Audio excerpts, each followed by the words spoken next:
අපි අද කතා කිරීමට බලාපොරොත්තු වෙන්නේ 2017 සස්පෙල සංයුක්ත ගණිත පේපරේ දෙවෙනි කොටස යටතේ ඒ කියන්නේ ඇප්ලයිඩ් පේපරේ 14A ගාන විදිහට අපිට ලැබෙන දෛශික ගාන පිළිබඳ. බලමු අපි රූප සටහනක් මම නිර්මාණය කරගෙන තියෙනවා 2017 14A දෛශික ගාන විදිහට අපිට දීලා තියෙන්නේ කැපිටල් A හා B සමග ඒකරේඛීය නොවන O අචල මූලයක් අනුබද්ධයෙන් කැපිටල් A සහ කැපිටල් B ප්‍රභින්න ලක්ෂ දෙකක ඒ කියන්නේ එකිනෙක වෙනස් ලක්ෂ දෙකක පිහිටුම් දෛශික පිළිවෙලින් සිම්පල් A දෛශිකය සහ B දෛශිකය කියලා අපිට දීලා තියෙනවා. එතකොට ඕට සාපේක්ෂව A ගේ පිහිටුම් දෛශිකය සිම්පල් A, ඕට සාපේක්ෂව B ගේ පිහිටුම් දෛශිකය සිම්පල් B ලෙස මම අරන් තියෙනවා. ඊට පස්සේ කියනවා O අනුබද්ධයෙන් C ලක්ෂයක පිහිටුම් දෛශිකය C සමානයි එක ඍණ ලැම්ඩා වාරයක් සිම්පල් A දෛශිකය ධන ලැම්ඩා B දෛශිකය යයි ගනිමු. බිඳුවට වැඩි ලැම්ඩා කුඩායි 1 වෙනවා කියලා අපිට දීලා තියෙනවා. ඒ කියන්නේ ලැම්ඩාගේ අගය බිඳුවට වඩා වැඩිලු 1ට වඩා අඩුයි. එතකොට සිම්පල් C දෛශිකයේ විදිහට දීලා තියෙන්නේ අපිට මෙන්න මේ දෛශිකය. සිම්පල් C දෛශිකය සමානයි එක ඍණ ලැම්ඩා A දෛශිකය ධන ලැම්ඩා B දෛශිකය. මේ විදිහට තමයි අපිට දීලා තියෙන්නේ. අපිට කියනවා AC දෛශිකය සහ CB දෛශිකය සිම්පල් A දෛශිකය සිම්පල් B දෛශිකය සහ ලැම්ඩා ඇසුරින් ප්‍රකාශ කරන්න. ඉතින් අපි අන්නේ විදිහට ප්‍රකාශ කරන්න ඕන හින්දා අපිට කියලා නැහැනේ AB කියන එක ඒකරේඛීයයි කියලා ගානේ මුලින්ම. ඒ නිසා ඒකරේඛීය නොවන විදිහට තමයි මම රූප සටහන හදගත්තේ. AC දෛශිකය සහ CB දෛශිකය හොයන්න ඕන නිසා තමයි මම C කියන ලක්ෂය මේ විදිහට මැදින් දාගත්තේ රූප සටහන තුල. හරිද? ඊට පස්සේ අන්තිමටම අපිට කියනවා A9 C ලක්ෂය AB රේඛා ඛණ්ඩය මත පිහිටන බවත් ඒ කියන්නේ මේ ACB කියන ලක්ෂ තුන ඒකරේඛීය බවත් AC ට CB අනුපාතය ලැම්ඩාට එක ඍණ ලැම්ඩා වන බවත් පෙන්වන්න කියලා. හරි. ඊට පස්සේ දැන් OC රේඛාව AOB කෝණය සමච්ඡේදනය කරන්නේ යයි සිතමු. ඒ කියන්නේ මෙන්න මේ AOB කෝණේ කෝණ සමච්ඡේදකයේ විදියට OC රේඛාව ගන්න කියලා තියෙනවා. ඒ නිසා මම මේ රූප සටහන තුල මෙතන කෝණයක් θ මෙතන කෝණයක් θ විදියට ලකුණු කරා. එයි මේ කෝණ දෙක සමාන වෙන්න ඕන මේක කෝණ සමච්ඡේදකේ නම්. ඒ නිසා ඊට පස්සේ අපිට කියනවා සිම්පල් B දෛශිකයේ මාපාංකය වාරයක් A.C සමානයි සිම්පල් A දෛශිකයේ මාපාංකය වාරයක් B.C දෛශිකයේ බව පෙන්වා එනයින් ලැම්ඩා සොයන්න. ඒ දේ තමයි අපිට සම්පූර්ණ ගාන තුල කියලා තියෙන්නේ. අපි මුලින්ම කරන්න තියෙන්නේ AC දෛශිකය සහ CB දෛශිකය කියන මෙන්න මේ දෛශික දෙක හොයන්න. බලමු අපි මේ දෛශික දෙක හොයන්නේ කොහොමද කියලා. බලන්න. මෙන්න මේ මම මුලින්ම AC දෛශිකය හොයන්න යනවා. AC දෛශිකය තමයි මුලින්ම හොයන්නේ. AC දෛශිකය හොයන්න නම් AC දෛශිකය හොයන්න නම් මුලින්ම මැදට රිංගවන්න ඕන O අකුර. එතකොට එනවා AC දෛශිකය සමානයි AO න OC. එතකොට AC දෛශිකය සමානයි ඇත්තටම OA දෛශිකය කියන්නේ සිම්පල් A දෛශිකය එහෙනම් AO දෛශිකය කියන්නේ ඍණ A දෛශිකය. ධන OC දෛශිකය කියන්නේ ඇත්තටම සිම්පල් C දෛශිකය. OC දෛශිකය කියන්නේ සිම්පල් C දෛශිකය නිසා OC වෙනුවට මෙන්න මේ C ට දීලා තියෙන ප්‍රකාශනය අපිට ආදේශ කරන්න පුළුවන්. C ට දීලා තියෙන ප්‍රකාශනය ආදේශ කරන්න පුළුවන් OC වෙනුවට. එහෙනම් එක ඍණ ලැම්ඩා සිම්පල් A දෛශිකය ධන ලැම්ඩා B දෛශිකය ලෙස අපිට ගන්න පුළුවන්. ඊට පස්සේ AC සමානයි ඍණ A දෛශිකය එකෙන් සිම්පල් A දෛශිකය වැඩි කරාම A ඍණ ලැම්ඩාගෙන් සිම්පල් A දෛශිකය වැඩි කරාම ඍණ ලැම්ඩා A දෛශිකය ධන ලැම්ඩා B දෛශිකය. ඊට පස්සේ බලන්න ඍණ A සහ ධන A කැපිලා යනවා අපිට ඉතුරු වෙන්නේ ඍණ ලැම්ඩා A දෛශිකය ධන ලැම්ඩා B දෛශිකය කියන දෛශික දෙක. එතකොට මේ දෙකෙන් පොදුව එළියට ගන්න පුළුවන් ලැම්ඩා කියන එක. එතකොට අපිට ලැබෙනවා AC දෛශිකය සමානයි ලැම්ඩා වාරයක් ඍණ සිම්පල් A දෛශිකය ධන B දෛශිකය ලෙස අපිට ලැබෙනවා. එහෙනම් අපිට AC කියන දෛශිකය මේ ආකාරයට අපිට ප්‍රකාශ කරගන්න පුළුවන්. මම ඒක පළවෙනි සමීකරණය ලෙස ලකුණු කරගන්නවා. ඊට පස්සේ බලන්න ඊළඟට අපිට හොයන්න ඕන වෙනවා CB කියන දෛශිකය. CB කියන දෛශිකය හොයන්න CB කියන එකේ මැදටත් මම රිංගවන්න ඕන O අකුර. CB ගේ මැදට තෝවකුරු රින්ගුවොත් එනවා බලන්න CB සමානයි CO දෛශිකයේ ධන OB දෛශිකයේ කියලා. බලන්න CB දෛශිකයේ සමානයි CO දෛශිකයේ කියන එක අකුරු දෙක මාරු කරාම ඉස්සරහට ඍණක් දාන්න වෙනවා. ඒ නිසා ඍණ OC දෛශිකයේ ධන OB දෛශිකයේ කියලා අපිට ගන්න පුළුවන්. ඊට පස්සේ බලන්න CB දෛශිකයේ සමානයි ඍණ එක ඍණ ලැම්ඩා වාරයක් සිම්පල් A දෛශිකයේ ධන ලැම්ඩා B දෛශිකය ධන සිම්පල් B දෛශිකයේ විදිහට අපිට ලියා ගන්න පුළුවන්. ඒ කියන්නේ මේ OC දෛශිකයේ වෙනුවට අදාළ සිම්පල් C දෛශිකය මෙන්න මේ OC කියන්නේ සිම්පල් C දෛශිකය නිසා ඒ අදාළ ප්‍රකාශනය මෙතෙන්ට අපිට ආදේශ කරන්න පුළුවන්. එහෙනම් මේ විදිහට ආදේශ කරායින් පස්සේ OB දෛශිකය කියන්නේ B නිසා ඒකත් ඒ විදිහට ආදේශ කරා. බලන්න ඍණෙන් ඊළඟට වැඩි කරනවා මේ හැම දෛශිකයක්ම මේ ඍණෙන් වැඩි කරනවා මේ හැම දෛශිකයක්ම ඊට පස්සේ අපිට ලැබෙනවා CB දෛශිකයේ සමානයි ඍණ වාරයක් එක ඍණ ලැම්ඩා වාරයක් A දෛශිකය. මේ ඍණෙන් මේ ඍණ ලැම්ඩා B ධන ලැම්ඩා B ගුණ කරාම මේ ඍණෙන් මේ ධන ලැම්ඩා B ගුණ කරාම ඍණ ලැම්ඩා B දෛශිකය. ධන B දෛශිකය. ඔය විදිහට අපිට ලැබෙනවා.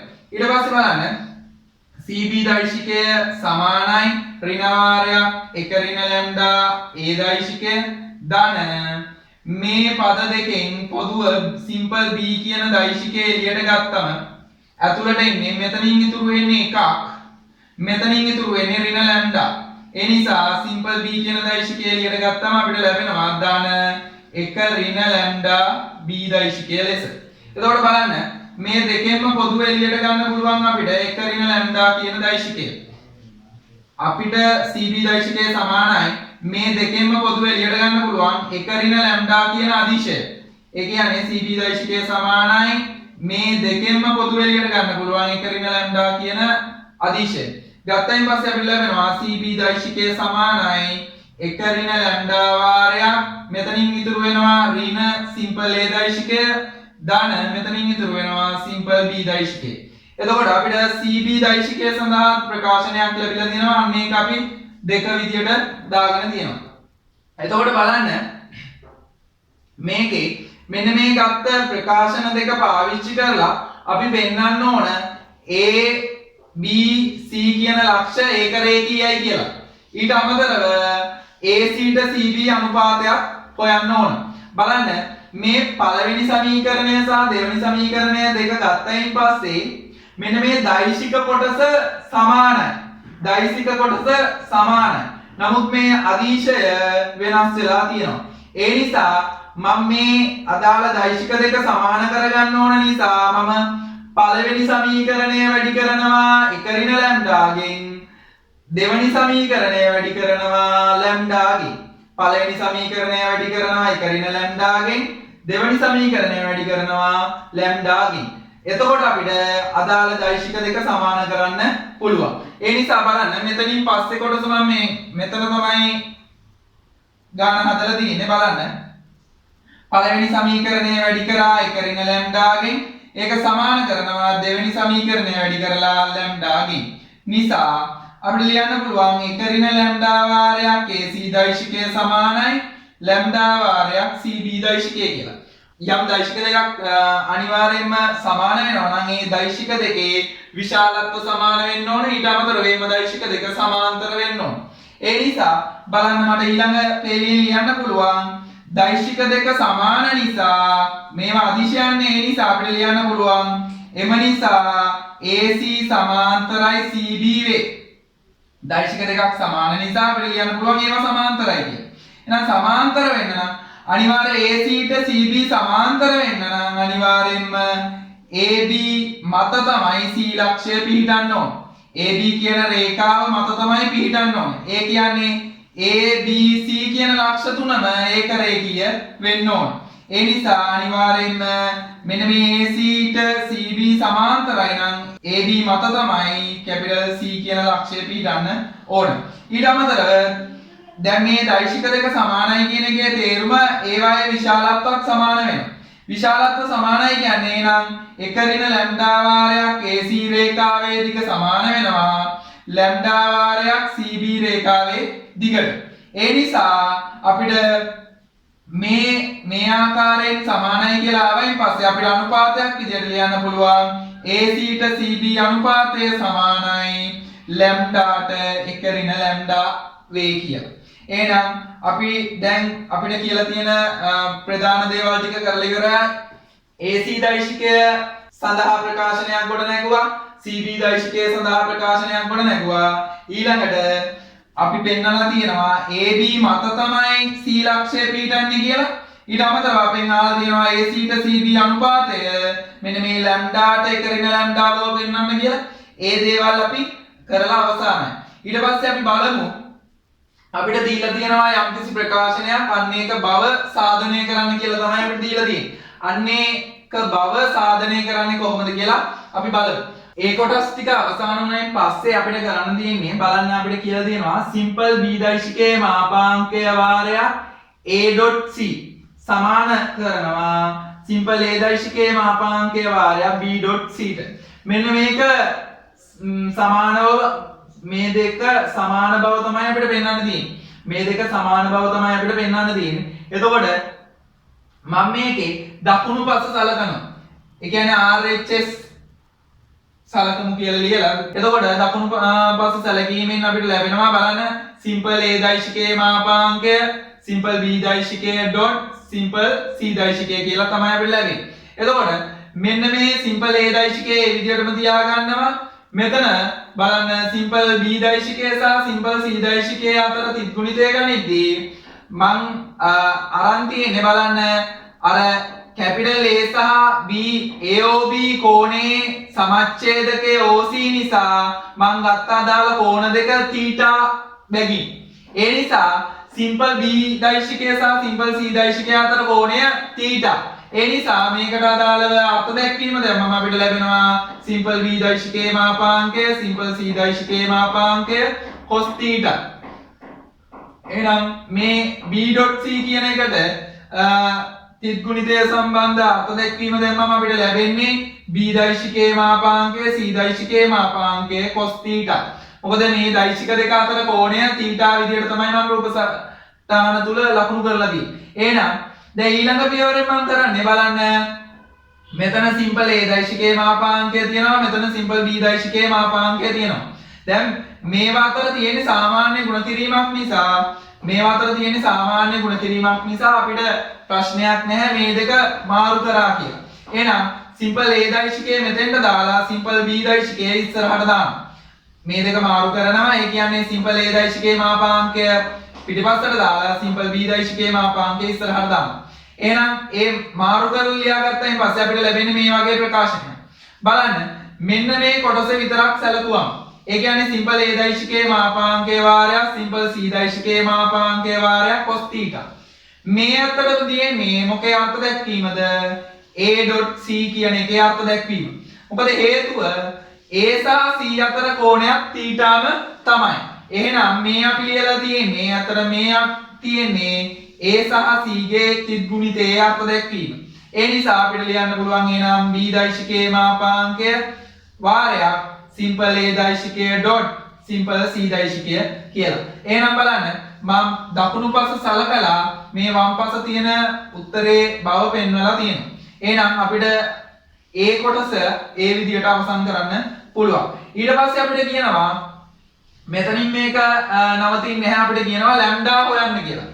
දැන් මේ දීලා තියෙන ප්‍රකාශනය පාවිච්චි කරලා ලැම්ඩා හොයන්න ඕන අපි මේ දීලා තියෙන ප්‍රකාශනය පාවිච්චි කරලා ලැම්ඩා හොයන්න. එතකොට බලන්න ලැම්ඩා හොයද්දී අතටම මේ ප්‍රකාශනයේ සිම්පල් B දෛශිකයේ මාපාංකය මේ තියෙන සිම්පල් A දෛශිකය මෙන්න මේ දීලා තියෙන ප්‍රකාශනයට අපි ලැම්ඩා හොයන්න නම් මේ දීලා තියෙන ප්‍රකාශනයට සිම්පල් C දෛශිකය සඳහා දීලා තියෙන ප්‍රකාශනය ආදේශ කරන්න පුළුවන්. සිම්පල් C දෛශිකය සඳහා දීලා තියෙන ප්‍රකාශනය ආදේශ කරන්න පුළුවන්. දැන් බලන්න මම මේ පියවරෙන් කරලා තියෙන්නේ අන්නේ දේ. මෙතන තියෙන මේ ප්‍රකාශනයට සිම්පල් C දෛශිකය වෙනුවට මම ආදේශ කරලා තියෙනවා C දෛශිකයට අදාළ ප්‍රකාශනය.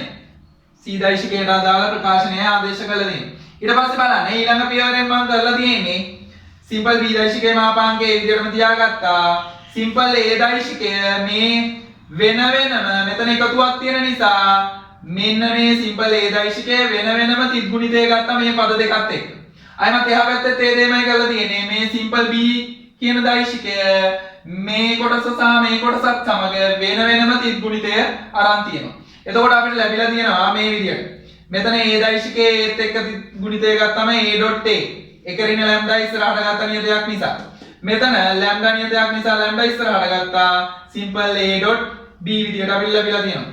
සමානයි. අයමත් මෙතනත් ඒ විදිහටමයි සුළු කිරීම කරලා තියෙන්නේ. එක ඍණ ලැම්ඩා කියන එක ඉස්සරහට ගත්තා. ඊට පස්සේ බලන්න B.A ඒ කියන්නේ B සහ A අතර තිත් ගුණිතය තමයි ඉන්නේ. දාන ලැම්ඩා කියන එක ඉස්සරහට ගත්තම B.B විදිහට අපිට ලැබෙනවා.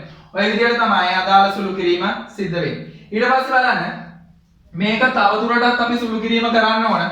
එහෙනම් B දෛශිකයේ මාපාංකය එහෙමම තියාගත්තා. එක ඍණ ලැම්ඩා වාරයක් සිම්පල් A.A කියන්නේ A දෛශිකයේ මාපාංකය cos බිඳුව. දාන ලැම්ඩා වාරයක් බලන්න සිම්පල් A දෛශිකය සහ B දෛශිකය අතර තිත් ගුණිතය ගනිද්දී A සහ B අතර කෝණය වෙන්නේ 2θ. ඒ නිසා සිම්පල් A දෛශිකයේ මාපාංකය B දෛශිකයේ මාපාංකය cos 2θ විදිහට අරගෙන තියෙනවා. ඊට අමතරව මෙතන තියෙන සිම්පල් A දෛශිකයේ මාපාංකය ඒ විදිහටම තියාගෙන තියෙනවා. ඊට පස්සේ බලන්න මෙතන තියෙනවා එක ඍණ ලැම්ඩා වාරයක් B.A කියලා.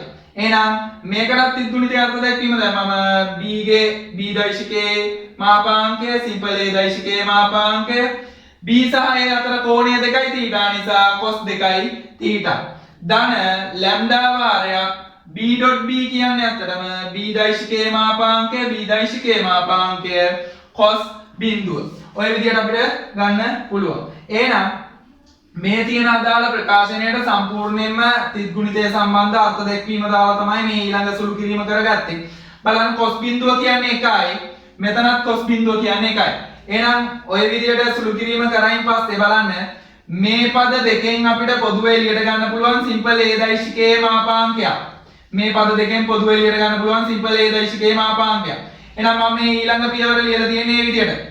තියෙන සිම්පල් B දෛශිකයේ මාපාංකය මේ තියෙන්නේ. එළියට ගත්ත සිම්පල් A දෛශිකයේ මාපාංකය තමයි මේ තියෙන්නේ. එහෙනම් මේ දෙක එළියට ගත්තයින් පස්සේ මෙතනින් ඉතුරු වෙන්නේ එක ඍණ ලැම්ඩා වාරයක් සිම්පල් A දෛශිකයේ මාපාංකය. ධන මෙතනින් ඉතුරු වෙන්නේ ලැම්ඩා වාරයක් සිම්පල් B දෛශිකයේ මාපාංකය වාරයක් cos 2θ. සමානයි.